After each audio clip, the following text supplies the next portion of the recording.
Irmãos, vamos lá, irmãos, trazer mais um assunto aqui. Em 1 Coríntios, irmãos, capítulo 14, a partir do verso 26, o apóstolo, inspirado por Deus, ele instrui a igreja acerca da necessidade de ordem no culto.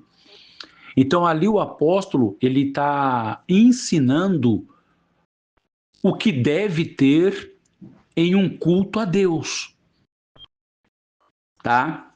Então ele começa a falar: o que fareis, irmãos, quando vos ajuntais? Cada um de vós tem doutrina, tem salmos, tem língua, tem profecia, tem revelação, tem visão. Irmãos, ele começa a descrever o que tem num culto.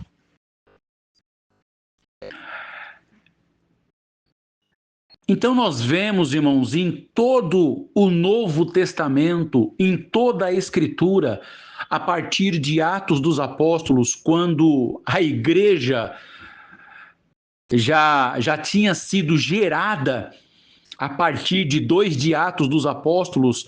Então, é mostrado para nós, quando os discípulos, quando a igreja primitiva se reunia, o que tinha em um culto. Então, além dessa passagem de 1 Coríntios 14, né, o apóstolo ensinando a ordem do culto, quais elementos que tinham num culto, outras passagens também mostram para nós. Cânticos espirituais, hinos. Os irmãos se recordam? Nos evangelhos, quando relata que o Senhor Jesus instituiu a ceia, a palavra diz: e tendo acabado, cantaram um hino.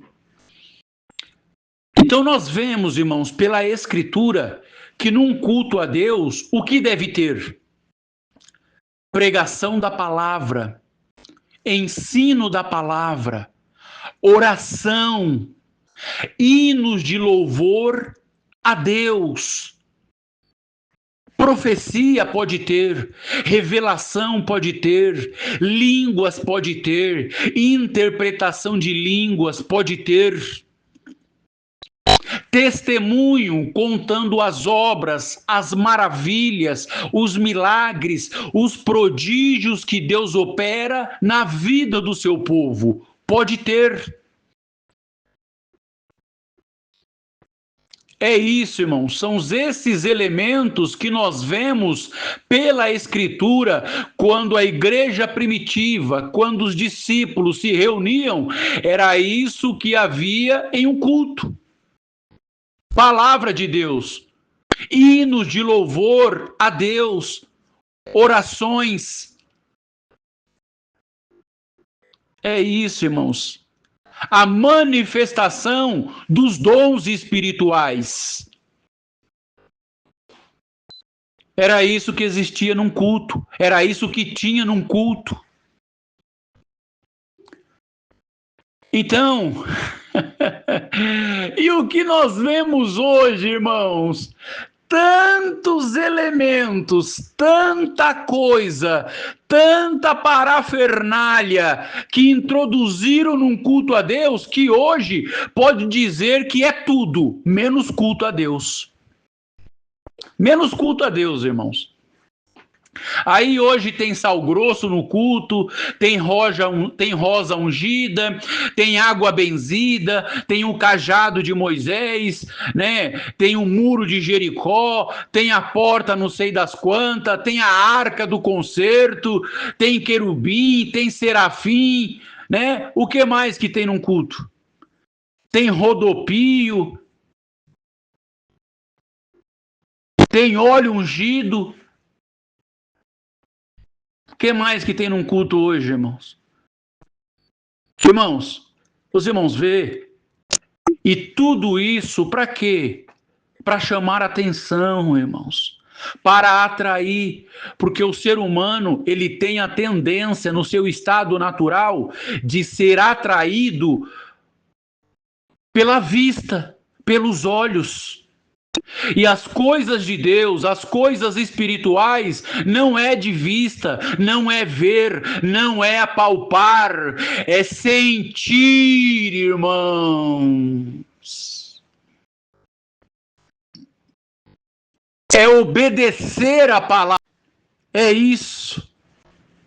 Não é ver, não é olhar, não é apalpar. Olha que interessante, porque quando nós vamos orar a Deus, nós fechamos os olhos, fechamos os olhos, justamente por isso, porque as coisas de Deus não é de vista, não é ver, não é enxergar, é sentir, é comunhão, é fé, é espiritualidade, é isso, é intimidade, é dentro do nosso ser, não é fora, não é externo, é dentro, irmãos, é uma comunhão, é uma intimidade entre nós e Deus. Então, se eu ficar de olho aberto, a minha mente vai processar aquilo que o meu olho está vendo. Então, não vou ter comunhão, não vou ter ligação com Deus. Então, fechamos os olhos para tentar limpar a nossa mente das coisas desta vida, para alcançarmos, atingirmos uma comunhão com Deus no momento da oração.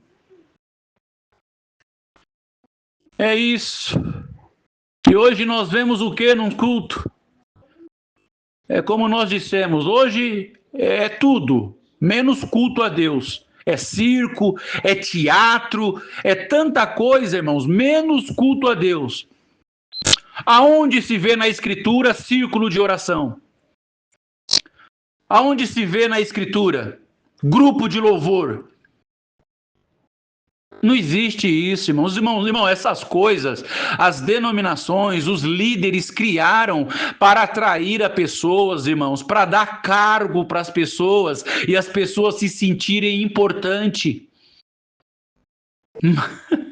Mas isso não tem espiritualidade, isso não tem base na Escritura, isso não é propósito, não é projeto de Deus, irmãos. Isso é projeto humano para atrair mais pessoas. Uniforme para o grupo de louvor, uniforme para o grupo de oração. Imaginemos, irmãos, vamos na Escritura, imaginemos a igreja primitiva, apostólica, reunida e tendo um grupo de louvor e mandar fazer o uniforme para o grupo de louvor. Mandar fazer o uniforme para o grupo de oração. Paulo é responsável para poder mandar fazer lá o uniforme do grupo dos líderes da mocidade. Meu Deus, irmãos. Os irmãos conseguem entender que não faz sentido nenhum. É nos reunirmos normalmente. É isso, irmãos. Então, quando a igreja, né, entre aspas, se reúne hoje, é tudo, menos culto a Deus. Oração no monte. Oração no monte tem poder. Da onde que tiraram isso, irmãos? Porque Jesus orava no monte? Porque os profetas, Moisés subiu no monte, é por isso? O Senhor Jesus foi circuncidado ao 8º dia também. O Senhor Jesus cumpriu a lei. Ele tinha um cabelo comprido, ele era nazireu de Deus. E aí? Vamos ser circuncidados também? E aí, vamos deixar o nosso cabelo comprido, os varões? Vamos cumprir a lei também de Moisés? Oferecer sacrifício de animais? O Senhor Jesus oferecia sacrifícios. E aí? Ele era judeu, irmãos, nasceu judeu, nasceu sob a lei, ele cumpriu a lei. Então não adianta pegar exemplos do Senhor Jesus como judeu e colocar em prática. Não somos judeus, nós somos gentios. Olha o que o próprio... Então, o fato dele ter orado no monte, irmãos, era algo particular, porque ele se afastava da multidão, ele nem tinha paradeiro, ele não tinha casa, ele era itinerante. Então ele se retirava para orar só, então ele ia no monte. Mas o que ele ensinou, o que o próprio Senhor Jesus ensinou acerca da oração: quando orares, entra no teu aposento, fecha a tua porta e ora a teu pai que está em oculto, e teu pai que vê secretamente te recompensará. Viu? Quando fores orar, entra no teu quarto. Foi isso que o Senhor Jesus ensinou. Não ensinou ninguém para o meio do mato orar, irmãos. Meu Deus, irmãos. Os apóstolos se reuniam nas casas para orar. Não era em monte, não era no meio do mato. Não, irmãos, não. Quando fores orar, entra no teu aposento. É isso, irmãos. É isso. Então, nós vemos hoje, irmãos, muito misticismo no meio dito evangélico.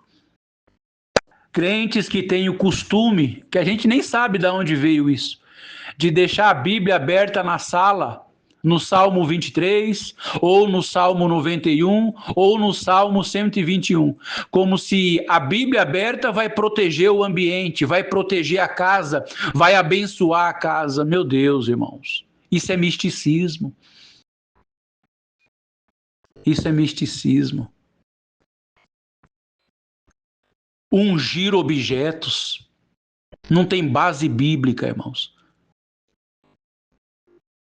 Ungir geladeira, fogão, o carro novo, né? O carro que comprou, aí o crente vai lá e chama o pastor para ungir o carro, para Deus guardar, para Deus abençoar, para o ladrão não roubar, para não bater o carro. Da onde tiraram isso, irmãos? Ungir objeto com óleo ungido, da onde tiraram isso? É por isso que a gente vê o evangelho em descrédito hoje, irmãos. As pessoas chamando isso aí de macumba gospel. Realmente não tem base nenhuma na escritura.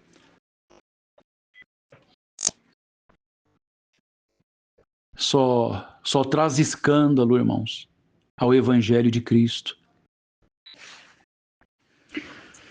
Campanha de 7 dias, campanha de Daniel, campanha não sei de quanto, a Fogueira Santa de Israel. Irmão, a gente ri, mas o negócio é sério e é trágico, irmãos. Campanha, da onde tiraram isso? Oração forte. Irmão, a gente não sabe de onde essas coisas vêm. Oração forte. Não existe oração forte, irmãos. Não existe fazer campanha. Não existe isso. Isso não tem base bíblica, não tem base na escritura, não tem fundamento espiritual. Não existe isso, irmãos. Campanha. Não existe isso, irmãos. Oração forte, oração da madrugada, oração do meio-dia, oração da manhã. Irmãos, oração é simplesmente oração. É isso, irmãos. A Bíblia ensina nós orarmos sem cessar. É isso que a palavra de Deus ensina para nós, a orarmos. Não tem nada na Escritura sobre oração forte, oração poderosa, campanha. Tudo isso tudo isso é atrativo, irmãos, é para atrair pessoas. A pessoa acreditando que fazendo uma campanha de 7 dias, né, Deus vai mover e fazer o que ela quer. O emprego vai aparecer, o filho vai sair das drogas, o marido vai parar de beber. e faz a campanha, né? E tem que dar dinheiro nessas campanhas, geralmente. E não acontece nada, irmãos. Não acontece nada.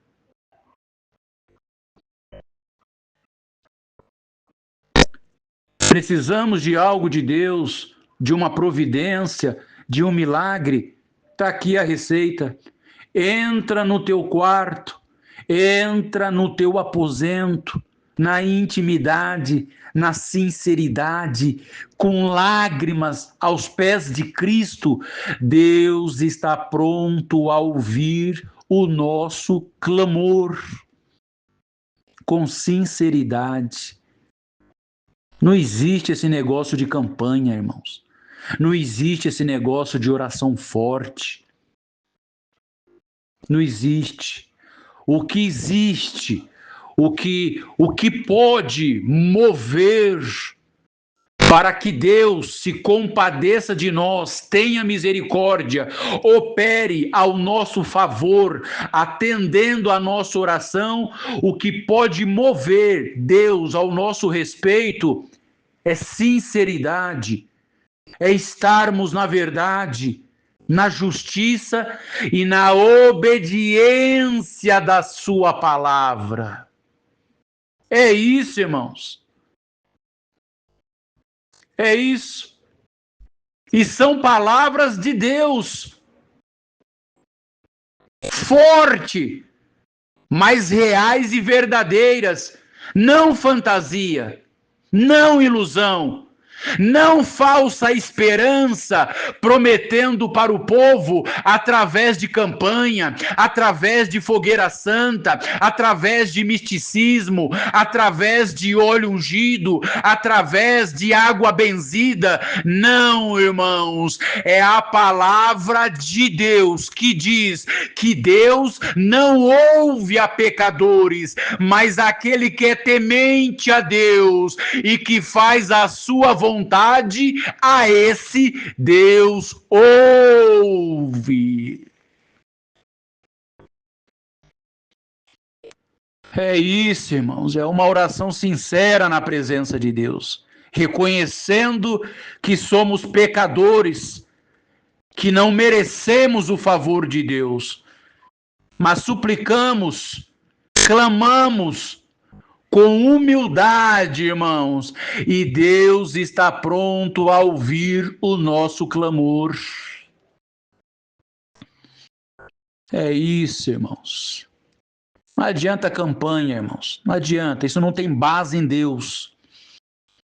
Não adianta misticismo, deixar a Bíblia aberta no Salmo 23, que não vai ter prosperidade na casa. Não adianta ser fiel em dízimo, que Deus não vai prosperar a vida material porque alguém dá dízimo. Já aprendemos sobre dízimo. Dízimo não é para a igreja. Dízimo é para Israel do Antigo Testamento. Então não adianta querer fazer barganha com Deus. Ser fiel no dízimo para Deus prosperar.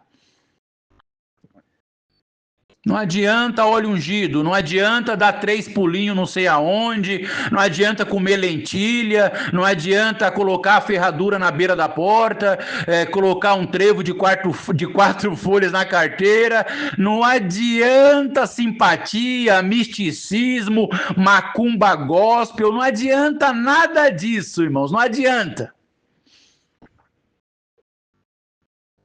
O que adianta é obediência à palavra de Deus. É isso, irmãos. É isso. Irmãos, tem culto que tem chofar. Para quem não sabe o que é chofar, irmãos, é um instrumento, né, que os israelitas tocavam, né? Acho que é feito de chifre de algum animal, irmãos, né? E tem culto evangélico que tem chofar, né? O líder lá, o pastor, se veste como se fosse um judeu. Irmãos, meu Deus do céu. Dança de Miriam no culto. Dança de Miriam. Olha só, aí o povo quer imitar dança de Miriam. A santidade de Isabel ninguém quer imitar. A vida de oração de Ana ninguém quer imitar. A consagração de Daniel ninguém quer copiar. Só quer introduzir elementos do Antigo Testamento e trazer parafernália para o culto. É isso. Por que não imita a consagração, a santificação, a vida de oração dos homens e mulheres de Deus do passado? Isso ninguém quer imitar. Agora quer usar roupa judaica, trazer chofar para o culto, pandeiro para imitar a dança de Miriam. Pelo amor de Deus, irmãos. Pelo amor de Deus. Outra coisa, irmãos, né? O povo tem costume também de apresentar os filhos que nascem lá na igreja, né? Que eles chamam de altar, lá no altar. Irmãos, isso é uma prática do povo judeu. Isso é uma prática dos israelitas, que apresentavam um menino, tá? Era só o menino que era apresentado no templo depois de 8 dias de nascido para ser circuncidado. O Senhor Jesus, ele foi apresentado no templo com 8 dias de nascidos e foi circuncidado. E é oferecido um pombo como oferta ainda lá no templo. Aí hoje, você vê, aí os evangélicos, né? Os gospel quer trazer elementos do Antigo Testamento, elementos do judaísmo para a igreja. Só que eles não fazem igual. Aí só apresenta a criança lá no altar, né? O pastor lá apresenta. Mas tem que circuncidar também. Ué, tem que fazer exatamente, está lá no Antigo Testamento. Tem que levar no 8º dia e o menino ser circuncidado e oferecer um pombo, uma rola, como oferta. É assim que era feito no Antigo Testamento. Aí o povo copia, mas só o que convém. Os irmãos vê, irmãos, isso não existe. Essa prática era para os judeus, não é para a igreja de Cristo, não é para a igreja. Então, seu filho nasceu, quer que ele seja um caro servo de Deus, você ora na sua casa, você, o seu marido, a sua esposa, oram, apresentam. Na verdade, deve-se orar pelo filho até mesmo antes de nascer. É isso, irmãos. E não adianta só orar, precisamos fazer a nossa parte como pais cristãos, criar, ensinar os filhos no caminho do Senhor. Não adianta nada apresentar lá no altar, não adianta, irmãos. Isso é prática do Antigo Testamento para Israel. É isso, irmãos, é isso. E nem vou falar de congressos, nem precisa, né, irmão? Falar desses eventos, né, desses congressos, desses eventos gospel. Irmãos, a fonte, o objetivo disso aí é dinheiro. É dinheiro e mais dinheiro. Tá? Não precisa nem tocar nesse assunto, não precisa nem falar. Esse negócio de congresso, o objetivo é dinheiro. É isso, irmãos. É isso. Então, segundo as Escrituras, baseado, fundamentado e alicerçado na Escritura, o que deve ter e como deve ser a ordem de um culto a Deus.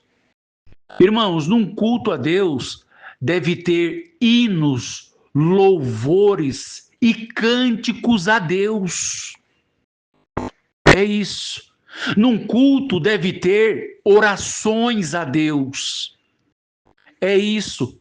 Num culto deve ter testemunhos glorificando e exaltando a Deus pelos seus favor, pelos seus milagres, pelos seus prodígios, pelas suas maravilhas operada na igreja.